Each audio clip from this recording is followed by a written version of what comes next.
Hey everyone, welcome back to our channel. Quick guide on today's video. I'm going to show you how to measure land area in maps. It's very quick and easy, so let's get started.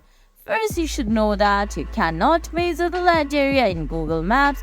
You're gonna need another map app, which is Google Earth. Well, you have to go ahead and go to App Store or the Play Store.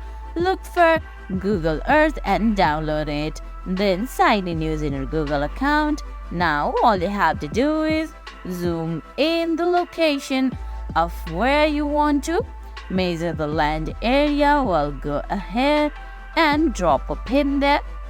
Once you drop a pin there, go ahead and select a measure option from the menu that just appeared from the bottom of the screen. Once you do that, go ahead and move the cursor, tap on add point. Then go ahead and select add point again and move the cursor there. Then select add point again, then move the cursor. Then select add point again, then move it again and close the shape. There you go. There's the perimeter and area of the location. And guys, that's it. That's how you measure land area in maps. I hope you found this video helpful. If you did, please give it a thumbs up. Leave a comment, subscribe to our channel, and hit that bell icon. See you in the next video. Thanks for watching.